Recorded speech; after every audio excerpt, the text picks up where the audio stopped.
अस्सलाम वालेकुम स्टूडेंट, क्या हाल चाल है जी। मैं मोहम्मद अहमद नज़ीर। और उससे पहले हमने केपी के बोर्ड के इंपॉर्टेंट लॉन्ग क्वेश्चंस की बात की थी, तो आज कंसेप्चुअल क्वेश्चन और शॉर्ट क्वेश्चंस की बात करते हैं। अब सबसे पहले चैप्टर नंबर 11 जो कि हमारे पास केपी के बोर्ड का आता है, उसमें सबसे पहले क्वेश्चन नंबर 4 जो आपकी एक्सरसाइज का है, वोल्टेज और always made between 2 points why important है।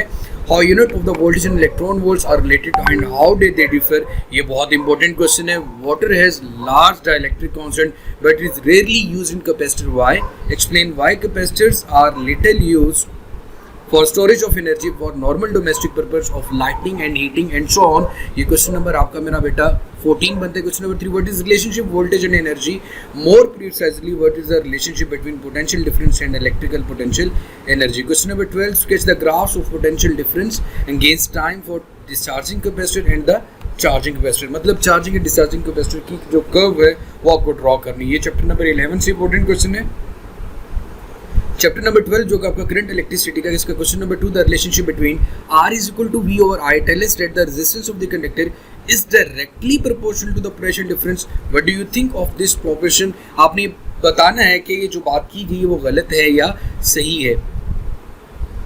उसके बाद मेरे बेटे इसमें जो क्वेश्चन नंबर 3 है, heavy duty truck maintains a current of 3 ampere for 24 hours, how much charge flows from battery during this time. ये न्यूमेरिकल है, बहुत आसान है। Loop rule is based on the conservation of energy principle and junction rule of conservation of charge principle, जो आपके Kirchhoff voltage और Kirchhoff current law है, इसको एक्सप्लेन करना है। Why rise in temperature of a conductor is अकॉम्पनीड to rise in resistance, effect of temperature with resistance, इसकी बात करेंगे। उसके बाद मेरा बेटा चैप्टर नंबर 13 जो कि आपका इलेक्ट्रोमैग्नेटिज्म का है, उसमें सबसे important question number 1, what is the force that a conductor of length L carrying a conductor I experience force when placed in magnetic field, what is the direction of the force according to right hand grip rule भी आप बता सकते हैं। So what is the nature of force या palm rule, what is the nature of force between two parallel current carrying wires in same direction। Exercise की question है, how does, question number 12, how does a current carrying coil become like a new bar magnet। तो ये question important है। उसके बाद मेरा बेटा chapter number 14 में क्वेश्चन नंबर 5, एक्सप्लेन जो कि rate of change of flux electromagnetic Faraday law of electromagnetic induction है, is it possible to say that, इसको प्रूव करना है, ये पॉसिबल है। और ये इसी इक्वेशन को डायमेंशनली प्रूव करना है कि ये करेक्ट है, यानी कि left hand side must be equal to right hand side, और ये आ भी जाएगी, बहुत आसान है। उसके बाद give the formula for the linkage in terms of orientation, exercise का क्वेश्चन है। आपने प्रूव करना है कि आपका flux in term of angle की फॉर्म में BA लिख के। उसके बाद चैप्टर नंबर 15 में इलेक्ट्रोमैग्नेटिक इंडक्शन में what determine the, question number 3 important है, what determines the gradient of graph of inductive reactance against frequency, how does the doubling the frequency affect the reactance inductor और capacitor. Exercise के questions की बात कर रहे हैं। If question number 5, if peak value of sine wave is 1000 volt, what is the effective value, RMS value वाला formula लगेगा। Show that the reactance is made in ohm for both inductors and capacitor. इसी तरह मेरा बेटा chapter number 16 जो कि physics of solids है, इसमें discuss super conductivity with the help of curve, differentiate between paramagnetic and diamagnetic and ferromagnetic materials with suitable examples। Chapter number 17 में मेरा पुत्र जो कि आपका इलेक्ट्रॉनिक्स का है, इसमें 2 ही टॉपिक्स थे, एक आपका रेक्टिफिकेशन है, दूसरा इंट्रोडक्शन ऑफ ट्रांजिस्टर है। तो उसमें explain why transistor base is thin, मतलब आपने ये बताना है कि बेस को लाइटली डॉप क्यों किया गया, वेदर ये लार्ज इज, जब हालांकि उसका साइज ज़्यादा है। Explain why the base current is weak as compare to the collector current. और उसके बाद मेरा बेटा चैप्टर नंबर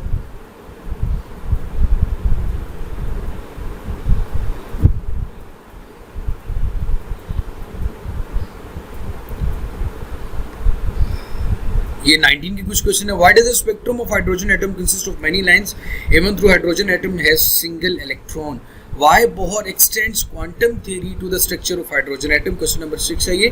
उसके बाद क्वेश्चन नंबर 12 मेरा बेटा, why we can't see atom, हम एटम को क्यों नहीं देख सकते। उसके बाद मेरे पुत्र इसमें question number 5, how many protons are there in the nucleus of radon 22, how many neutrons 86 electrons are there in neutral atom. आपने सिर्फ और सिर्फ ये करना है कि radon 22 atomic mass number given और एटॉमिक नंबर 86 है, तो नंबर ऑफ न्यूट्रॉन्स निकाल लें। अब सबको पता है कि एटॉमिक मैस नंबर इक्वल होता है Z plus N atomic number plus number of neutrons. और इसी तरह इसकी हाफ लाइफ गिवन है, और आपने ये बताना आफ्टर 48 टाइम इलेप्स्ड जो है वो 4800 ईयर्स है। तो सिंपली नंबर ऑफ लाइफ्स निकाल के आप इजीली कैलकुलेट कर सकते हैं। नंबर ऑफ लाइफ्स के लिए time elapsed divided by half life करेंगे। Radium has the half life, radium की हाफ लाइफ अगेन गिवन है, वही क्वेश्चन एक्सरसाइज का क्वेश्चन है, क्वेश्चन नंबर 6 to 7 और दोनों इकट्ठे ही आते हैं। और इसमें सिर्फ आपने ये बताना है कि जी अगर उसकी हाफ लाइफ ये है तो इतनी ईयर्स गुजरने के बाद वो कितना बाकी बच जाएगा। तो n is equal to n naught divided by 2 की पावर n, ये फार्मूला यूज करेंगे। In what way is the constants are similar to the different for radioactive decay constant, मतलब आरसी का फैक्टर आपने कैपेसिटर में भी पढ़ा और रेडियोएक्टिव एलिमेंट में, तो ये दोनों में डिफरेंट कैसे, इसको एक्सप्लेन करने। Why are large nuclei unstable, बड़े न्यूक्लियाई अनस्टेबल क्यों है, ये क्वेश्चन बहुत मजेदार है, बहुत इंपॉर्टेंट, इसको देखिएगा। How many decay occurs in the decay of thorium into lead, thorium से लेड की तरफ जाते हुए कितने डिके पॉसिबल होते हैं। तो ये मेरा बेटा इसके क्वेश्चंस थे, और इसके अगर कोई पीडीएफ लेना चाहता है तो डिस्क्रिप्शन में नंबर गिवन होगा, आप कांटेक्ट करके ले सकते हैं। ये केपी के बोर्ड में आने वाले इंपॉर्टेंट क्वेश्चन जो कि एक्सरसाइज के कंसेप्चुअल क्वेश्चंस हैं, और उसकी बात की गई तो so wish you good luck, Allah Taala आप सबको कामयाब करे, खुश रहें, जीते रहें, आबाद रहें। अभी तक अगर आपने चैनल सब्सक्राइब नहीं किया हुआ तो MM नज़ीर चैनल को ज़रूर सब्सक्राइब कर लें। अल्लाह ताला आप सबका हामी नासिर हो। अल्लाह हाफ़िज़।